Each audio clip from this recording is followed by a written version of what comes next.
You are definitely connected to Ohio from the very beginning. Born and raised in Sandusky, and moved to Cincinnati in 1984 to attend university, and been in Ohio since. Well, I lived 2 years in greater Cincinnati, just across the river in northern Kentucky.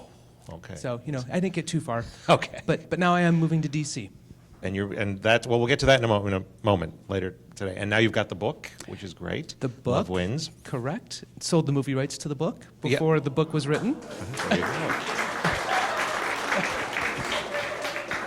And you've got some pretty big names attached to it already. As far as from the behind the scenes, no one's cast yet, but I was reading about that, so that's exciting. Very exciting, yeah. Looking forward to it. It's in the works. Now, going back to the very beginning, as they say, in Sandusky, tell us about growing up there and your family. Yeah, so I'm the baby of 6, Catholic family, and for me, growing up, my future always meant I would marry a woman and have children. That's just what a good Catholic boy did. And I knew at a young age that I was different, but I just avoided it. I ignored it like most LGBTQ people do. We think we'll get over it, it's a phase, or we'll just push it down and ignore it. Moved to Cincinnati, got my degree, and in the summer I was 26. I had just left my high school German teaching job to go to grad school at Bowling Green, and Bowling Green is where I finally found an environment where I felt comfortable and safe and supported, and I came out that summer. And my mom had passed away when I was 18, so the first person in my family I told was my dad, and he just had that reaction you hope every person in your life will have. Jim, all I've ever wanted is for you to be happy. Wow. Yeah. I wouldn't have expected that. No, not at all. Not for my dad. I mean, he was born in the 20s, and not what you would necessarily expect, but I was really lucky. And my entire family was fantastic. Nothing but love and support from my family. I was really lucky.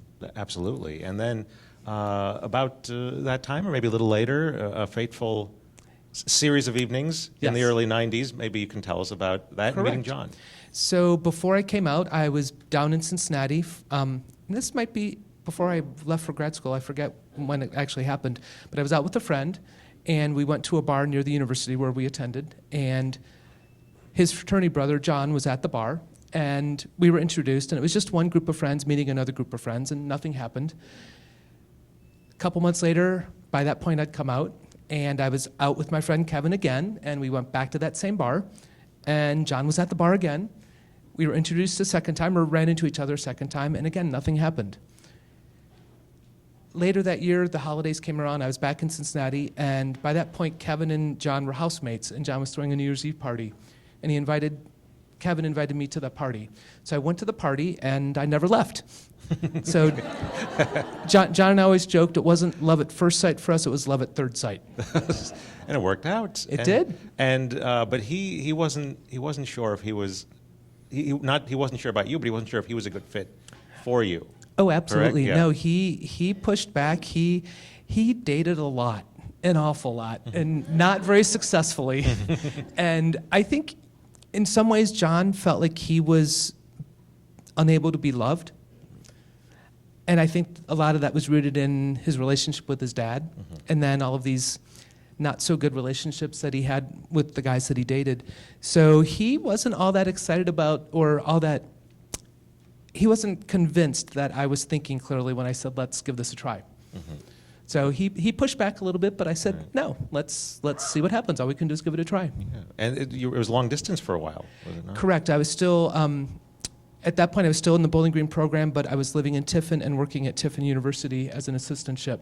So driving back and forth from Tiffin to Cincinnati or vice versa to see each other most weekends. Right. So this is still at a time when public opinion may not have necessarily looked on that favorably. You may not have been able to be out in public, holding hands, that sort of thing. He's warning you, I don't know if this is good. You're going back and forth, you're still finishing school. What made you think this was going to work? I don't know, just one of those things. You meet somebody and, I don't know, I saw a future. I saw something there that was worth trying out. I saw something that was worth fighting for. And you're right, it wasn't a very good time, especially after I moved back to Cincinnati. The early 90s in Cincinnati were were not good for the gay community. And you mentioned not good to walk out in public holding hands. John would have never done that anyway. Even if we were living in Key West or San Francisco, that just wasn't John. He wouldn't have wanted to walk down the street holding hands, period. But the entire time we were together, we were always open about who we were. We were open that we were a couple. And in fact, we worked at 4 different companies doing the same job. There were a couple times where we could touch each other sitting at work. Every employer, every coworker, every client, every single person we came across knew we were a couple. We were always John and Jim, Jim and John. We were rarely did you hear one name without the other. Right. And you put it as soft IT, the soft side of IT. Correct. Yeah, and that was consulting. Right. that sort of thing. So John and I both were in IT consulting, software consulting, but it was the soft side. So we did training, project management, end user support, change management, those types of things, and relationship management.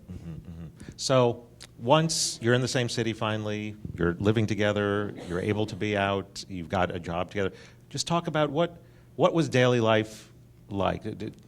Did he love a particular oatmeal that drove you nuts? Did he leave the cap off the toothpaste? Tell us about that. Well, I think our daily life was probably no different than anyone else's.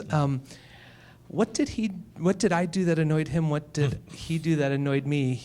He was always late. And I'm not. Although I'm getting worse. I've loosened up a lot. I used to be one of those people, on time meant being there 20 minutes early. And John wasn't that way at all. No. And John would take forever and a day to get ready. So that would cause some friction every so often. Right.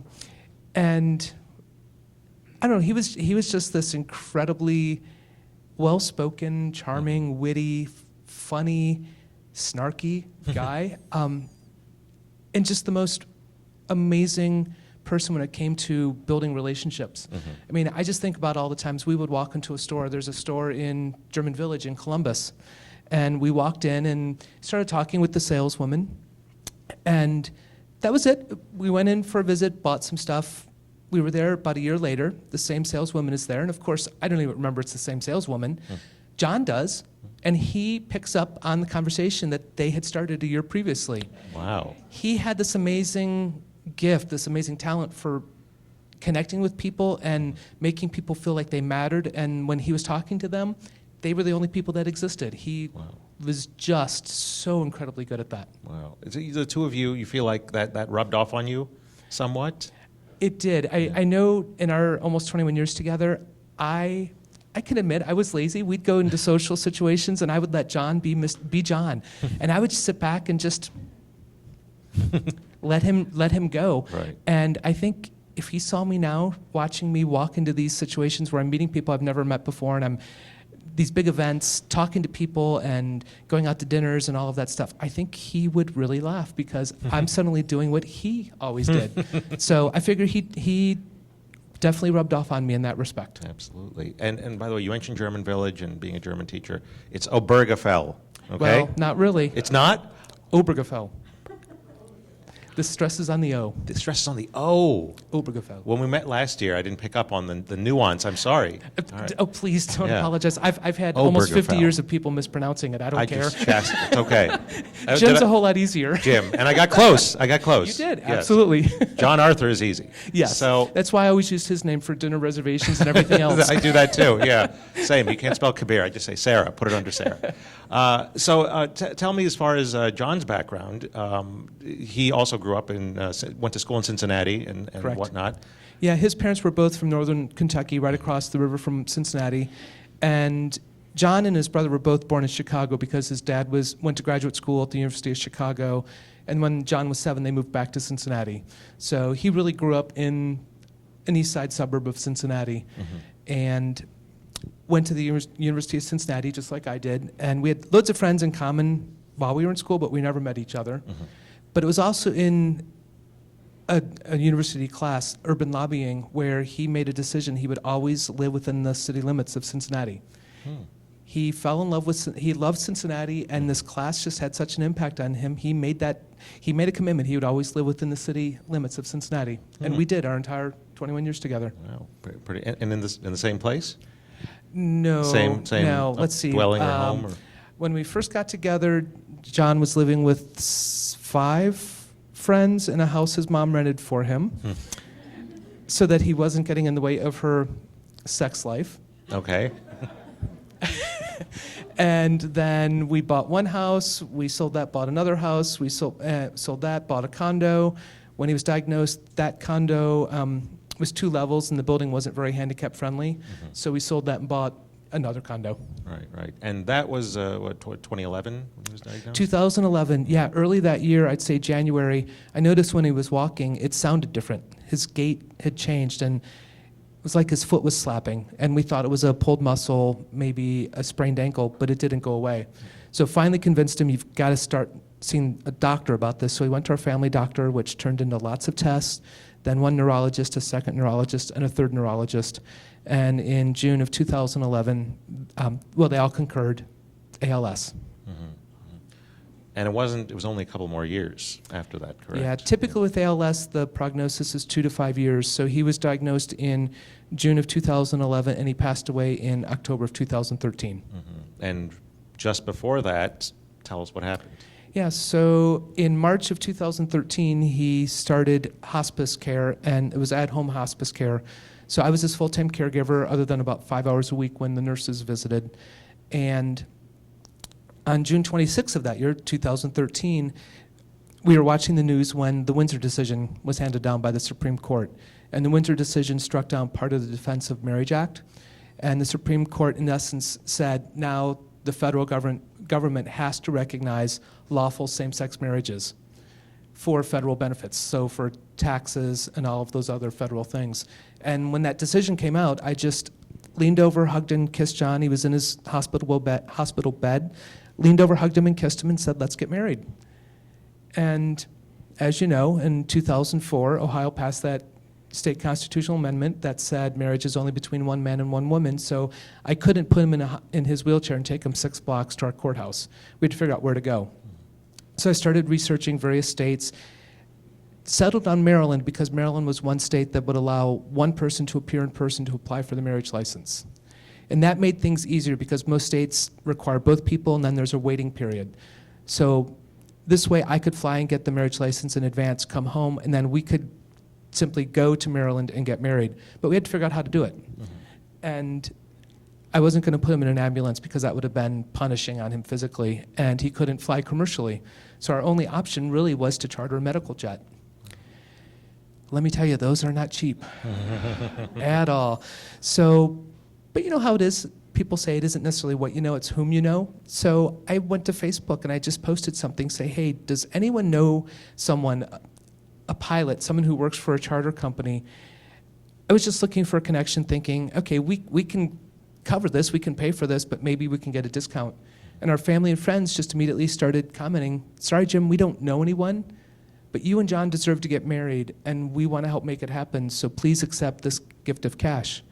And our family and friends covered the entire almost $14,000 cost of that jet. Wow. That is a big wedding. Yes, it is.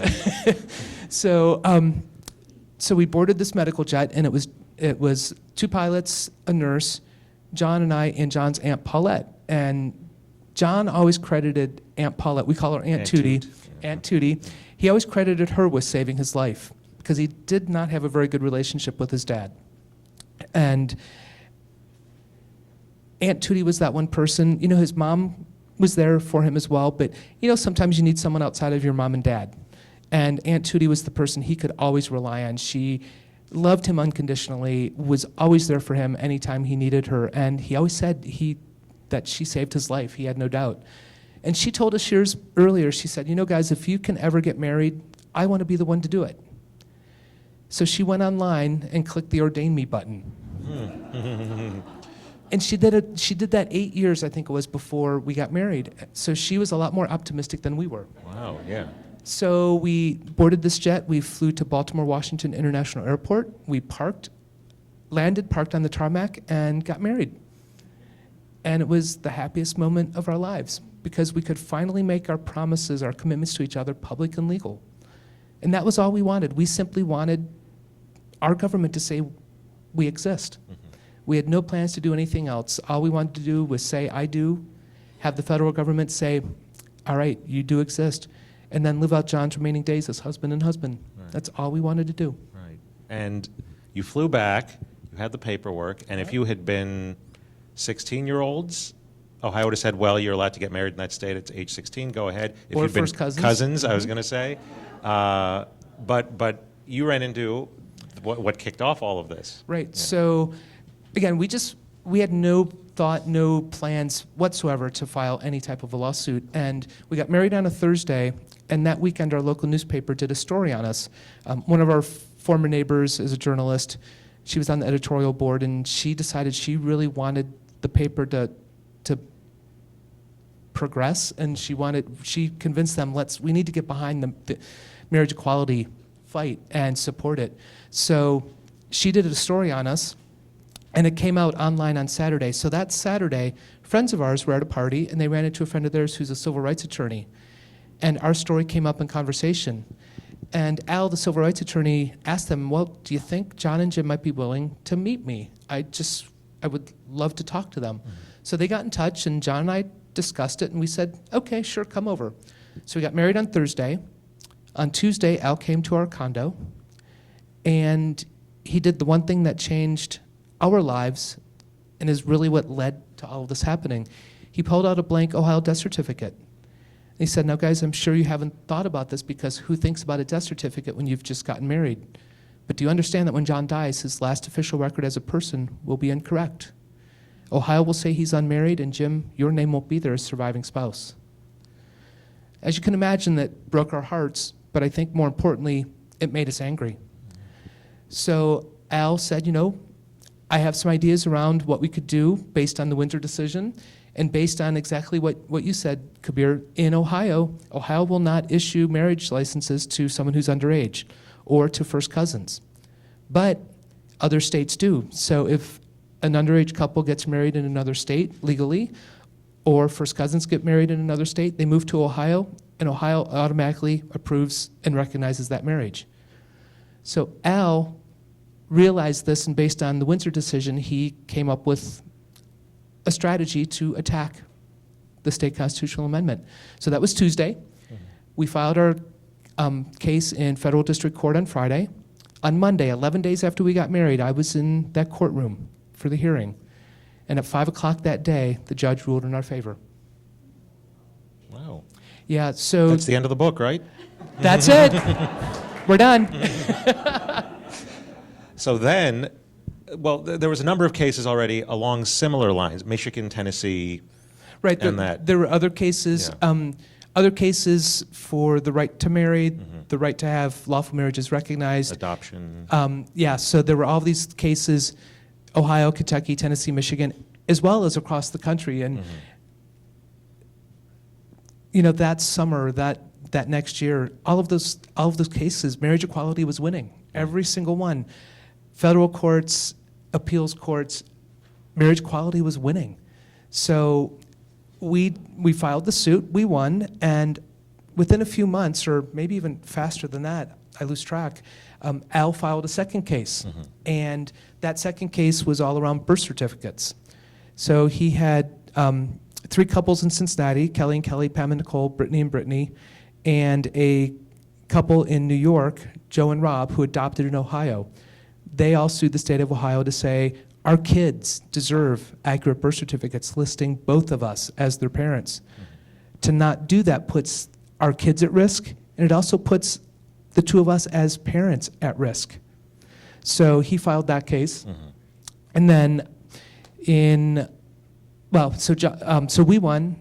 3 months later to the day, John passed away, but he died knowing that his death certificate would be accurate. Right. 2 months later, the state of Ohio, 2 months later, the court made that temporary injunction permanent, which forced the state of Ohio to fill out John's death certificate correctly, and that's when the state of Ohio appealed. Then we were consolidated with 5 other cases from Ohio, Kentucky, Tennessee, and Michigan, and we went to the Sixth Circuit Court of Appeals. Right. And at the time, it was the 2004 Ohio Act that was voted on was the crux of the state's case. When that happened back in 2004, did you foresee that you would be intertwined, or did you just figure, well, I didn't think we'll ever get married, so whatever? That's exactly it. We never expected, we never thought we'd have the opportunity to get married. You know, we had talked about marriage quite a few times over our years together, but we only wanted to do it if it actually carried legal weight. So when that amendment was passed in 2004, you know, it was just one of those things, well, we know they don't like us and whatever. And I will also say, you know, people have said, well, you know, when you got married in Maryland, didn't you know Ohio wouldn't recognize your marriage? Well, yeah, we did. We absolutely knew that, but that was an abstract kind of knowledge. We knew they wouldn't acknowledge or recognize our marriage, but you don't really grasp or you don't really understand what that means in some of those really detailed or situations. Right. And that's what it was for us. We never thought about a death certificate. No. And that's when that amendment became real. Right. That's when we truly understood how horrible it was and what it could do to a couple. Right, right. You weren't going there to stir the pot. It was after the fact you figured out, oh my gosh, we need. Exactly. And I imagine any matters of property, medical care, which had been ongoing, that it was all taken care of in other paperwork, wills. This was literally just about being Respect. recognized. Respect. Yeah, Yep. yeah. So the cases are consolidated. You had the lowest case number, so you Well, had, actually, you at became lead the plaintiff. appeals court, it Right. was one of the other cases was like the lead name. Okay. We went to the Sixth Circuit Court of Appeals, and in November of 2014, they ruled against us. And you didn't expect that. No, actually, we were pretty well set up to expect that because the Sixth Circuit is considered the most conservative appeals court in the country. So, and when they found out who the three judges were, they were pretty certain, yeah, we're going to lose. Yeah. So they kind of prepared us for that, but it still hurt because the decision was just really pretty offensive. It was all based on, well, the voters voted. So, and sucks to be you, in essence. Yeah. That was their response. The voters voted. This is something that, you know, let's just wait and see. Attitudes are changing. And that was their ruling. But I always clung to the silver lining because this was the first time an appeals court had ruled against marriage equality.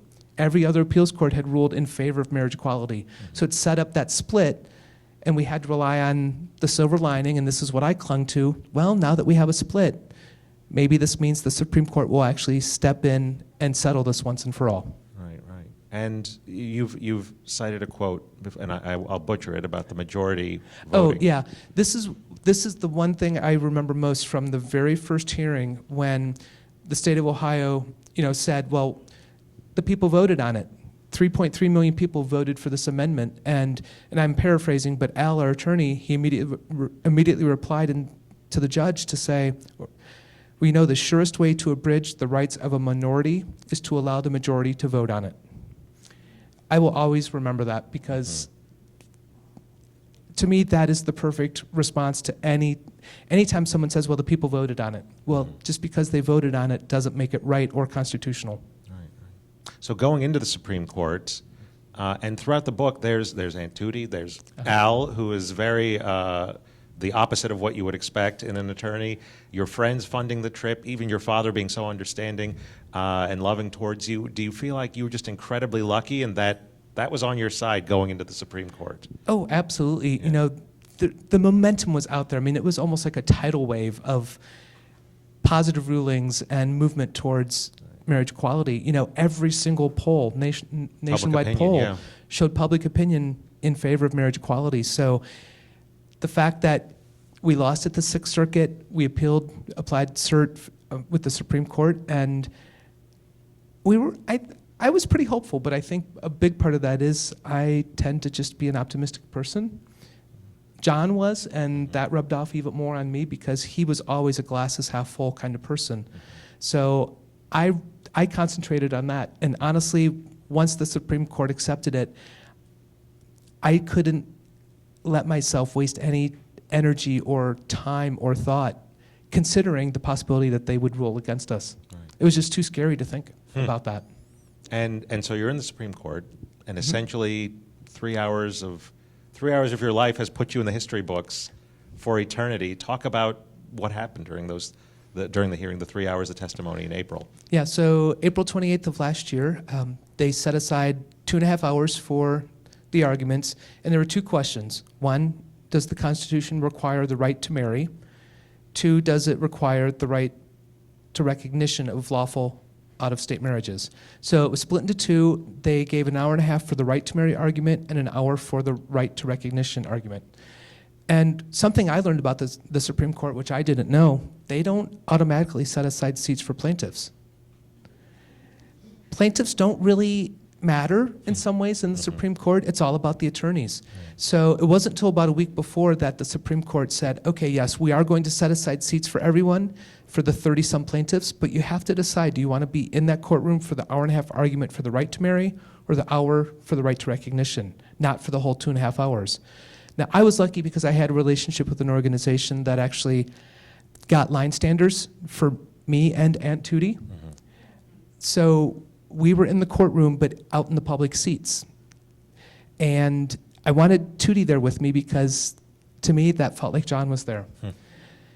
And my most vivid memory has nothing to do with any of the arguments during that case. It has to do with the people I was sitting around. And Tootie and I were sitting on the side, perpendicular to the bench, and there were about 10 people around us, and they didn't know who I was. You know, I was just this person sitting in a public seat. And I blame Tootie. I think she did let it slip at some point who I was. And the gentleman sitting right in front of me is from Youngstown, a law student in Chicago, and he just burst into tears. And every single time he looked back at me, he was crying. Wow. But what really struck me was the gentleman sitting on my left. He said, you know, Jim, I have to tell you, your and John's story really touched someone. I have a twin brother who's a Roman Catholic priest, and he knew I was coming here this morning. And he called me and he said, Rob, I have to tell you, I watched the story, or I read about the named plaintiff, and you know, that story just broke my heart and touched me. A few moments later, Rob is talking to Aunt Paulette, and he says, John and Jim's story really touched 2 people. And I thought, well, you told me about your brother. Who's the other one? Rob turns to me and says, I'm an evangelical Republican, and he shook my hand and thanked me. Wow. And that, yeah, exactly. And that was one of those things I never expected to experience. But it really brought home, and I said this from the start, you know, every person loves someone. Every person loses someone they love. And I think the fact that it was our story was out there so much as the named plaintiff, I think our story just connected to people. It resonated, and it made a difference. I think it helped make it real and helped people understand really what we were fighting for. So I never expected an evangelical Republican to say that to me. So I will always remember that because it was so unexpected. And, oh, do you know how it became known as Obergefell v. Hodges? Nothing real complicated. When the Supreme Court consolidates cases, it's all based on the lowest case number. We had the lowest case number. That's all it is. Nothing more than that. Yeah. Worked out pretty well. It did. Yeah. And as you mentioned this, and I'm hearing all this and the legalese and motions and appeals and whatnot, and this is all going on just after you've lost your husband of 21 years.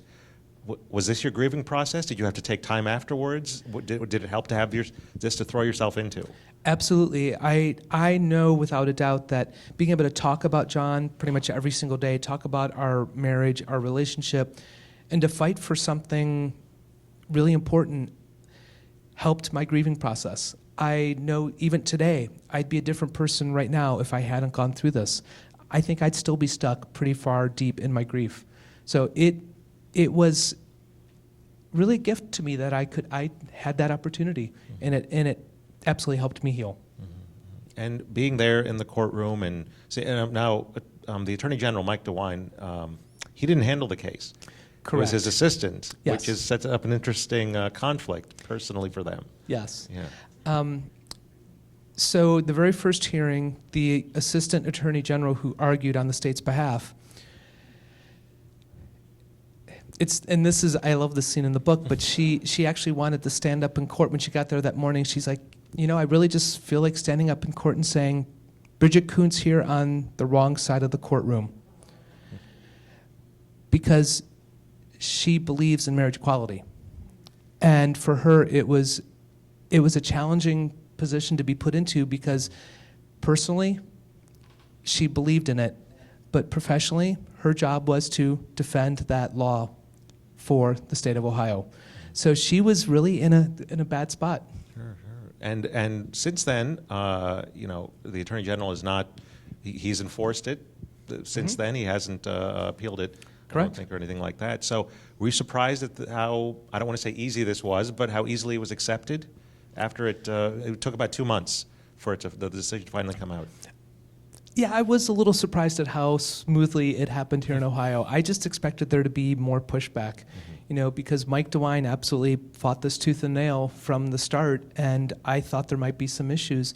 But, I have to say, even in Cincinnati, on decision day, a Republican judge actually called the mayor, called other people, and got his entire staff together and said, this is what we're doing, this is how it's going to be done, because I want every single person who wants a marriage license and wants to get married today to be able to do it without any issues. So you see things like that, and it gives you hope, and you understand there are a lot of good people, and people were ready for this and happy about it. So I expected there to be some pushback here in Ohio, but I'm really thrilled that there wasn't. Yeah. And I'm happy to let Kentucky have that. Well, there you go. I guess that's true. That's the classic Cincinnati-Kentucky rivalry happening there. Yes. So last June, decision day, and everything happens as we mentioned, and it's not even been a year, and the book came out last Tuesday. This must have been in the works during the entire process, I'm guessing. No? No. Yeah. As the case was moving along, a lot of people would say to me, you should write a book, you should write a book. But back to my grieving process, I wasn't in shape in any way for the first year and a half after John died to even think about that. And once the Supreme Court accepted it, I started hearing that more and more and more. Write a book, write a book, write a book. So I was starting to think about it because at that point I was coming out of my grief in some ways. And then in April of last year, I was in DC and my phone rang, and it's Aunt Tootie's former daughter-in-law, Debbie, who used to be married to John's first cousin. And Debbie's a Pulitzer Prize-winning journalist with the Washington Post. And she said, Jim, I have a literary agent who's been pushing me to write a book. She said, but I never wanted to do it until it was something I'm passionate about. She said, this story is it. You want to write a book. So we decided to write a book. And the very next day, she took a leave of absence from the Washington Post, and we started doing some research. Started researching the book, and she's an investigative journalist, which I love the flavor that her experience, her background, her training gives this book, because it's like a love story wrapped in a crime novel, Yeah, exactly. a crime story. So half the characters are judges and lawyers. exactly. Yeah. So we started working on the proposal, and we had the proposal ready to go on decision day. And within 30 minutes of the decision coming out, our agent sent out the proposal. And within a week, we sold the movie rights. Yeah, wow. And we sold the movie rights to the unwritten book before we sold the book. And then there was our agent said, there's just so much interest in this, so she actually put the book up for auction. Right. Oh, wow. So we sold the book officially about a week after we sold the movie rights. So yeah, amazing. it was a very short time frame. We really started writing, I would say, in July, and the manuscript had to be done in early January. Wow. And was there anyone who declined to be interviewed who said, I don't want to be part of this? Who was part of the case or your life or John's life? Not that I recall, but Yeah. yeah, I don't know. That's a great question. No one's asked that one before. Maybe Debbie didn't tell you. That Ask could her. be. Yeah. But it seems like not only everyone is covered, but even the case in Michigan, there's mention of that and the adoption. Right. Did you ever think, though, that a lot of these cases, they centered on adoption, children's rights, birth certificates, or even go back to the Loving decision, that was interracial marriage between a man and a woman. Did it ever give you pause headed to the Supreme Court that we don't have either of those elements, children or that it's a man and a woman? No, because I always came back to, I thought of course I thought about it from the perspective of our case, and it was just that that thing that I think most people would say, well, what are you talking about? You can't have an accurate death certificate. You can't be recognized on your lawfully married spouse's death certificate. So to me, it was that the love and the death that everyone can relate to. And we did have all of these children as well, because we had one of the plaintiffs, the youngest one was 2 years old, Cooper. Right, the consolidated case. Who was adopted in Ohio by the couple in New York. So, yeah, our case, I never worried about that because, again, it's something everyone is touched by. Everyone can relate to. And then, when you add them all together, we had all of these kids and parents and partners and spouses. So it was just one of those things where there was, I think, something that could touch just about everybody in the country. You assumed love wins, and looks like it did. Love wins, absolutely. Should we take some questions from the audience? Absolutely. Okay, I'm not sure what the setup is. Go ahead. When you talk about equality issues in Ohio with respect to housing and employment. Oh yeah, and that's one of the things over the past year since the decision.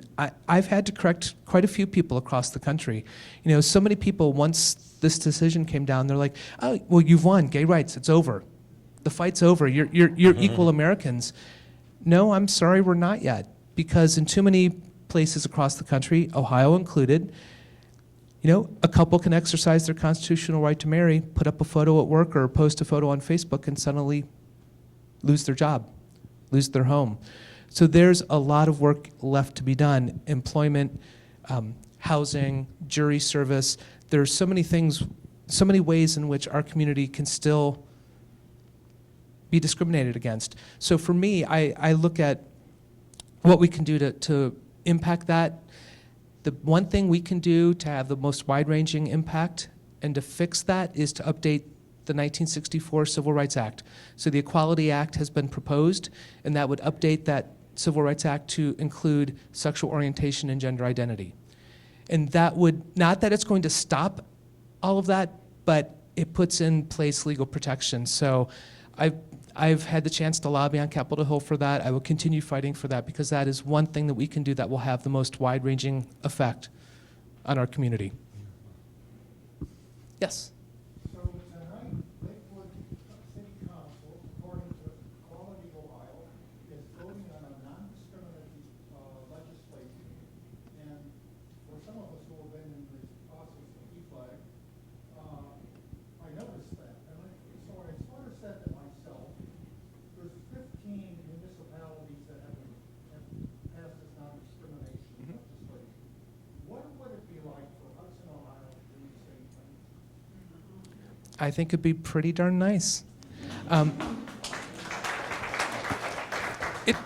It takes people who are willing to fight for it and to say we need this, and it takes elected officials who are serious about treating every single person as a full American. I'm lucky living in Cincinnati. Our city, the city of Cincinnati, has changed dramatically over the past 20 years. In the early 90s, Cincinnati City Council passed a human rights ordinance which included the LGBT community, and there was pushback. And in 1993, there was a ballot issue that was passed by my fellow citizens, my neighbors, my fellow Cincinnatians, and that ballot issue amended our city charter to say that no law could ever be passed to protect the LGBTQ community. Esquire magazine called Cincinnati the city without pity. And we were well known as the most anti-gay city in the country. 2004, the year that the state marriage amendment passed, that year, for those of us in Cincinnati, it was a good year, bad year, because that happened, but my fellow Cincinnatians voted to repeal that. And since then, Cincinnati, we elected an openly gay council member. They were the first city in the nation to ban conversion therapy. They've instituted so many protections and benefits for the entire community. And I'll tell you the one thing that Cincinnati did that really made me say, you know what, John deciding he would always live within the city limits was the absolute right thing to do. When we filed our suit, we sued the state of Ohio and the city of Cincinnati because the Cincinnati Health Department's responsible for the death certificate. And in our very first hearing, the city solicitor stood up in court and said, Your Honor, the city of Cincinnati agrees with John and Jim. Their marriage deserves to be recognized. So Cincinnati has those protections, much like Lakewood just is potentially voting on, and the more cities that do it, the more pressure there will be to then, let's just do the right thing and make it statewide, if we can't get the Equality Act passed. All right, questions? Yes? At the time of your hearing in front of the Supreme Court, was there any interaction with any particular justice that maybe affected you in some way? Not at all. Especially where I was sitting, the justices had no idea I was over there, so they would have never even thought to try to make eye contact with me. In fact, for me, the thing that I always remember about the judges, I'd look at the bench and I'd see justice, justice, justice, justice, blank spot, justice, justice, justice. Clarence Thomas leans back in his chair so far that I had to do this in my seat to see if he was there. So when it comes to the justices, that's what I remember from oral arguments. And wondering, is he asleep? And also just what, all those images you see of movies, whatever, when suddenly the chair falls back. I kept waiting for that to happen. So no interaction. I will say I had the distinct pleasure of meeting Judge Martha Daughtry. She's on the Sixth Circuit Court of Appeals. So our cases were heard by a three-judge panel, and the decision was 2-1. Martha Daughtry wrote the dissent, and it was a blistering dissent. She ripped those other two justices something. It was, and I had the pleasure to meet her, and I thanked her for her dissent, and she said, if only I had had a couple days longer, it would have been even better.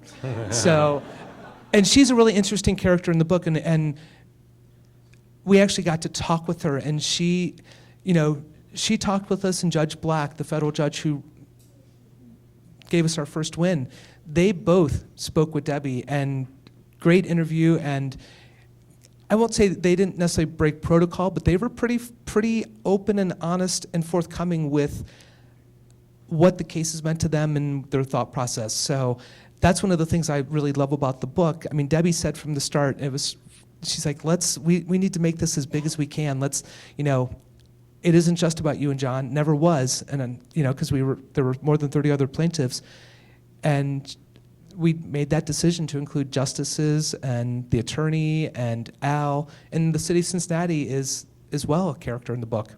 So, but Martha was great. The justices, the Supreme Court justices, no, never been other than in that courtroom, I've never been in a room with them, I've never met any of them. I don't even think I made eye contact with any of them on decision day. We were talking earlier, by the way, about it's being reported just by one or two outlets that Clarence Thomas may retire, step down, I think they said just after the election, the presidential election. So does it,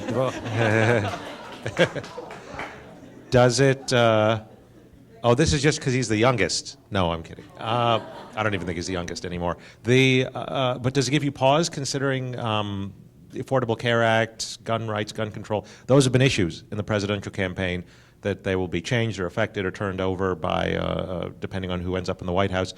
And with 2 vacancies for the next president to fill possibly, does it give you pause that maybe this would be affected as well? Oh, absolutely. I think back to the GOP candidate process, and I can say one nice thing about John Kasich. He was the only candidate who said, marriage equality is a done deal. It's over, move on. Every other GOP candidate absolutely said, I will nominate justices who are opposed to marriage equality, and I will do everything I can to overturn that. So they've all said they would rescind every single one of President Obama's executive orders that have done anything positive for the LGBTQ community. So this election is scary, and it's vitally important, and every single time I talk anymore, I just say, get out and vote. If we don't get out and vote, we end up with the government we deserve. And I'm scared. I really am. I'm scared at the thought of President Trump. But that's me personally. You know, all I care is that people vote. That's the important thing. And, you know, call me a single issue voter if you want, but I look at it that they're talking about who I am as a person, the way I was born, and my value and my rights as a person. So, yeah, I guess I am a single issue voter, and it's hard not to be. Sure, sure. There you go. We have a question? What impact did the E. Windsor case have on your case? Without Edie Windsor, our case would not have happened. Because her case, it was her lawsuit, and quick recap for those of you who don't exactly know what the Windsor case was. Edie and Thea were together for 40-some years. They got married in Canada, and within a couple years after they got married, Thea passed away. And the IRS sent Edie a tax bill for $300,000 on Thea's estate. And Edie filed suit against the federal government. And that led to that decision, the Windsor decision, which struck down part of the Defense of Marriage Act, which said the federal government has to recognize those lawful same-sex marriages for benefits, for taxation, for everything else. And when that decision came out, Al, our attorney, he immediately put his entire staff to work saying, go through this decision with a fine-tooth comb. There's got to be something here we can use to attack this Ohio State constitutional amendment. So absolutely. I say Edie is my hero because she absolutely is, and Obergefell v. Hodges wouldn't exist if it hadn't been for her. Al has been he spent almost his entire career on LGBTQ issues because he has semi-personal stake in it, does he not? Yeah, I mean, Al's been a civil rights attorney for almost 40 years in Cincinnati, and that was a conscious decision he made from law school. One of his professors said, you know, Al, I think you should go back to Ohio and concentrate on civil rights, and that's what he did. So his career has been all about civil rights, and there's been a lot of LGBTQ work. You know, that law I talked about, the city charter that was amended that said no laws can be passed to protect the LGBT community. Al fought that for 5 years, pro bono. And it got to the point where he appealed to the Supreme Court, the appeals court decision, and he didn't go to the Supreme Court. The Supreme Court kicked it back down to the appeals court. It ended up, I forget exactly what happened, but then he filed cert with the Supreme Court again on it, and the Supreme Court just said no. They just said no. So for Al, that devastated him. He was done, right? He seriously considered giving up his career as a civil rights attorney and teaching because he felt like he had failed the city of Cincinnati, his clients, and his brother. He has a gay brother. So that was a devastating loss for him. And thank goodness he didn't do that. Thank goodness he kept fighting. But he has fought for inmates, for the LGBT community. He's fought for women, for Planned Parenthood. He is all about civil rights. He is just an amazing man. And he's a great character in the book, which is on sale in the back. So Yes, we, I think, have time for one more question and in the back, and then we'll both be available, mostly Jim, for questions after this out front in the back. Two-part question. If you could pick the actors, who would you pick? And second, do you see a spot for the very talented Mr. Macchio? Mom, I have to ask. Okay. When I said in the back, I just saw, as she stood up, I was like, oh, oops. It's my mom. I apologize. Someone up here had a question who's not my mom. You don't have to answer the second part, but we'd love to hear if you can pick the actors for yourself, John, Al, and Tootie. It's such a weird thing to think about, you know, who would play me or portray me on screen. So I will tell you first what some of the actors people have suggested or thrown out for me. Matt Damon, James Franco. Brad Pitt, George Clooney. Let's see who else. Oh, no one's mentioned that. said That's a Tom first. Hanks. And for me, I can't seriously consider it. I mean, it's just such an odd thing. But okay, if I'm going to be Shallow Jim comes to the fore, and I think, okay, if I'm going to be shown on a big screen and someone's going to be playing me, well, I want to be hot. So Matt Bomer Okay. from White Collar, if you ever saw There you that, or Magic Mike, and he's Magic also Mike. gay, Yeah, which yeah. which I like. Okay. Yeah. John, I've thought a few times of Edward Norton, okay. David Tennant, Eddie Redmayne. Although I'm not sure Eddie Redmayne necessarily wants to become known as the ALS actor. Yeah, true. I'm trying to think of other other actors that people have suggested for him. Yeah, I can't. Yeah, no? And honestly, the weird thing is, it's such a weird thing. I haven't even thought about Aunt Tootie or Al. No, no? I just Okay. don't even think about it. Hmm. I think part of that is also just knowing that, you know, movies never a sure thing. Right. True. Maybe I'll think about that more once we sign a director, because the screenwriters at work, that should be done August, September, and at that point, we'll sign a director. So maybe when we hit that point, I'll start thinking about it more seriously. Okay. Good call. Good call. If anyone Indian is in the movie, you let me know.